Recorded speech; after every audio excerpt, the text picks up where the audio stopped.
আমরা তো নিজেদেরকে খুব যুক্তিবাদী, খুব বুদ্ধিমান একটা জীব হিসেবেই ভাবতে ভালোবাসি, তাই না? আমাদের মনে হয় জীবনের প্রত্যেকটা সিদ্ধান্ত আমরা অনেক ভেবে চিন্তে বিচার বিশ্লেষণ করে নিই। কিন্তু আসলেই কি তাই? বিহেভিয়ারাল ইকোনমিস্ট ড্যান এরিলি তার অসাধারণ বই প্রেডিক্টেবলি ইর্যাশনালে একটা চমকপ্রদ সত্যি আমাদের সামনে এনেছেন। তিনি দেখিয়েছেন আমাদের আচরণ বেশিরভাগ সময়ই অযৌক্তিক, কিন্তু সবচেয়ে অবাক করা ব্যাপার হলো আমাদের এই অযৌক্তিকতারও একটা নির্দিষ্ট প্যাটার্ন আছে যা আগে থেকেই অনুমান করা যায়। তো চলুন আজকের এই বিশ্লেষণে আমরা সেই অদৃশ্য শক্তিগুলোর গভীরে ডুব দিই, যেগুলো পর্দার আড়াল থেকে আমাদের জীবনের ছোট বড় সব সিদ্ধান্তকে নিয়ন্ত্রণ করে চলেছে। তাহলে আসুন একদম এই মূল প্রশ্নটা দিয়ে শুরু করি। সকালে যে কফিটা আমরা কিনি, যে ক্যারিয়ারটা বেছে নিই, বা যার সাথে জীবন কাটানোর সিদ্ধান্ত নিই, এই পছন্দগুলো আসলে কতটা স্বাধীন? আমরা কি সত্যি আমাদের নিজেদের যুক্তির চালক, নাকি আমরা এমন কিছু অদৃশ্য মানসিক ফাঁদে পা দিচ্ছে যা আমাদের চিন্তাকে একটা নির্দিষ্ট দিকে ঠেলে নিয়ে যাচ্ছে?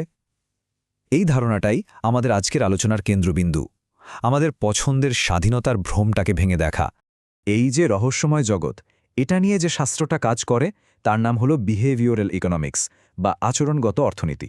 দেখুন, চিরাচরিত অর্থনীতি ধরে নেয় যে মানুষ একটা নিখুঁত যুক্তিবাদী যন্ত্রের মতো, যে সবসময় লাভ ক্ষতির হিসাব করে সেরা সিদ্ধান্তটাই নেয়।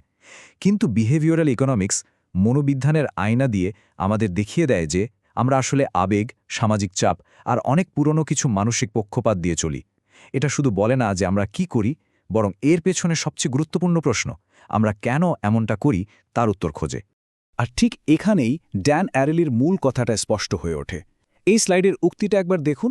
আমাদের ভুলগুলো কোনো দুর্ঘটনা নয়, বরং আমাদের মস্তিষ্কের অপারেটিং সিস্টেমের মধ্যেই কিছু নির্দিষ্ট ত্রুটি বা বাগ রয়েছে।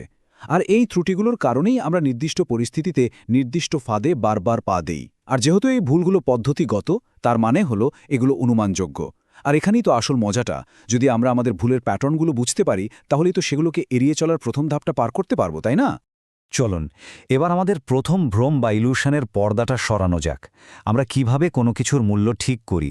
আমরা কি কোনো জিনিসের ভেতরের বা আসল মান দেখে সিদ্ধান্ত নিই, নাকি সবকিছুই আপেক্ষিক? এখানে কিন্তু আমাদের সিদ্ধান্ত নেওয়ার একটা বিশাল রহস্য লুকিয়ে আছে। আসল সত্যিটা হলো, আমাদের মস্তিষ্কের ভেতরে এমন কোনো ভ্যালু মিটার নেই যা বলে দেবে একটা ফোনের দাম ঠিক কত হওয়া উচিত বা একটা চাকরির স্যালারি কতটা ভালো। আমরা মূল্য বুঝি শুধুমাত্র তুলনার মাধ্যমে। একটা বাড়ি দেখতে সুন্দর কিনা তা নির্ভর করে তার পাশের বাড়িটার উপর। আমাদের সাফল্যও আমরা মাপি অন্যের সাফল্যের তুলনায়। ভালো বা খারাপ, দামি বা সস্তা, এই সব কিছুই আপেক্ষিক। আমরা কলতনাকলতভাবে সবসময় একটা তুলনার জালে আটকা পড়ে থাকি। এই আপেক্ষিকতার ব্যাপারটা বুঝতে এই স্লাইডের ক্লাসিক উদাহরণটা একবার দেখুন। ধরুন আপনি দি ইকোনমিস্ট ম্যাগাজিনে ওয়েবসাইটে গিয়েছেন এবং এই 3টে অফার আপনার সামনে এলো। প্রথমটা শুধু অনলাইন অ্যাক্সেস, দাম $59।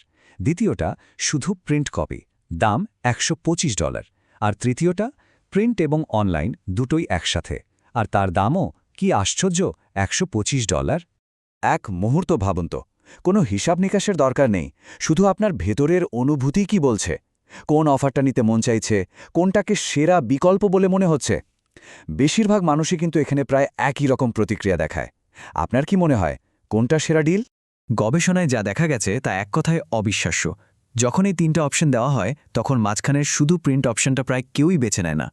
দেখে মনে হচ্ছে এটা একটা অকেজো বিকল্প, কিন্তু এই বিকল্পটার উপস্থিতি পুরো খেলার মোড় ঘুরিয়ে দেয়।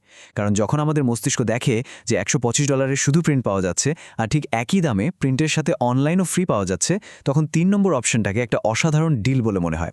ফলে বেশিরভাগ মানুষই প্রিন্ট আর অনলাইনের কম্বো প্যাকেজটাই বেছে নেয়।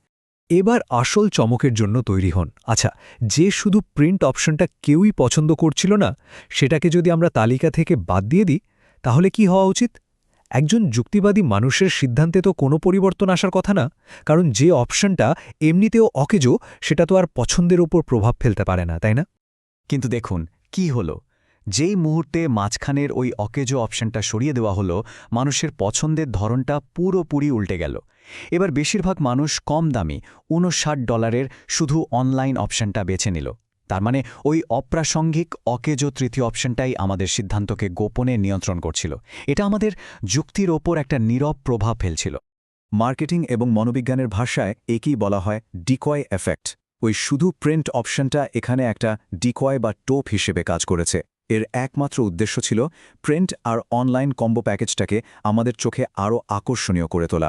রেস্টুরেন্টের মেনু থেকে শুরু করে রিয়েল এস্টেটের অফার পর্যন্ত এই ডিকয় এফেক্ট আমাদের চারপাশে প্রতিনিয়ত ব্যবহার করা হচ্ছে আমাদের পছন্দকে প্রভাবিত করার জন্য। এবার আসি দ্বিতীয় একটা শক্তিশালী মানসিক শক্তির কথায়, যা আমাদের সমস্ত যুক্তি আর হিসাব নিকাশকে এক মুহূর্তের মধ্যে থামিয়ে দিতে পারে। আর সেটা হলো একটা মাত্র শব্দ, ফ্রি বা বিনামূল্যে। এই শব্দটার মধ্যে এক ধরনের জাদু আছে যা আমাদের মস্তিষ্কের যুক্তিবাদী অংশটাকে প্রায় অকেজো করে দেয়।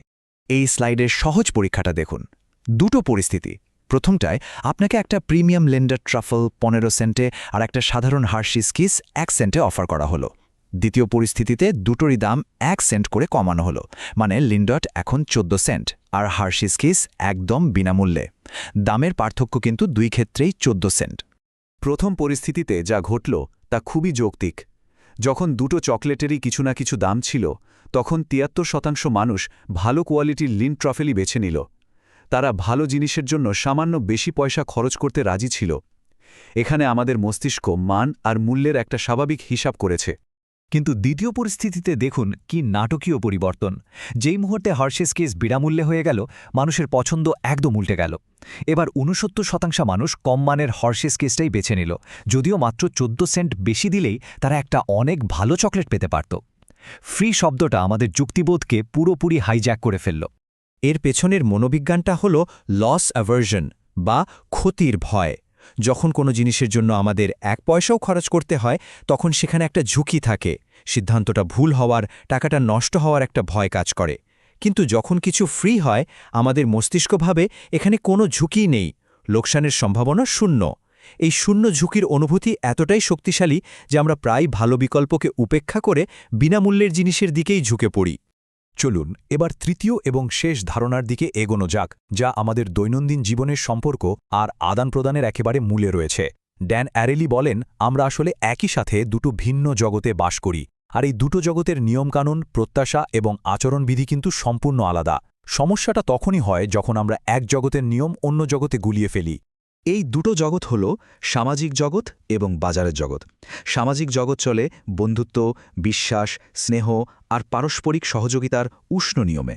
যেমন ধরুন, বন্ধুকে কোনো কাজে সাহায্য করা বা পরিবারের জন্য রান্না করা। এখানে আমরা সাথে সাথে কোনো টাকার বিনিময়ে আশা করি না, সম্পর্ক তাই আসল। অন্যদিকে বাজারের জগৎ চলে টাকা, চুক্তি আর লেনদেনের কঠোর নিয়মে। এখানে সবকিছু স্পষ্ট, আপনি যা দেবেন তার বিনিময়ে ঠিক ততটাই পাবেন। কি হয় যখন এই দুই জগতের নিয়ম গুলিয়ে যায়? ইসরায়েলের একটা ডে কেয়ার সেন্টারের এই বাস্তব গল্পটা শুনুন। সেখানে অভিভাবকরা প্রায় বাচ্চাদের আনতে দেরি করতেন। এটা ছিল একটা সামাজিক সমস্যা, আর শিক্ষকরা ভালো মন থেকে অপেক্ষা করতেন। কর্তৃপক্ষ ভাবল জরিমানা চালু করলেই হয়তো এটা কমে যাবে, তাই তারা দেরিতে আসার জন্য একটা ফাইন চালু করল। কিন্তু ফলাফল হলো ঠিক তার উল্টো। দেরিতে আসার হার আগের চেয়ে দ্বিগুণ হয়ে গেল। কেন? কারণ জরিমানা চালু করার ফলে পুরো ব্যাপারটা একটা সামাজিক সম্পর্ক থেকে ব্যবসায়িক লেনদেনে পরিণত হল। এখন অভিভাবকরা ভাবতে শুরু করল, আরে আমি তো টাকা দিয়েই দেরি করার সার্ভিসটা কিনছি। তাদের ভেতরের যে সামাজিক অপরাধবোধটা ছিল, সেটা পুরোপুরি উধাও হয়ে গেল। আর এটাই হলো সবচেয়ে বড় সতর্কবার্তা। একবার যখন আপনি কোনো সামাজিক সম্পর্কে টাকার লেনদেন ঢুকিয়ে দেবেন, সেই সামাজিকতার উষ্ণ অনুভূতি, সেই বিশ্বাস আর দায়িত্ববোধ আর সহজে ফিরে আসে না।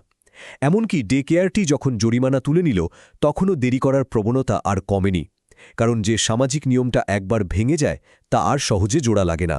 তাহলে এই সব মানসিক ফাঁদ, এই অযৌক্তিক আচরণের চক্র থেকে বেরোনোর উপায় কি?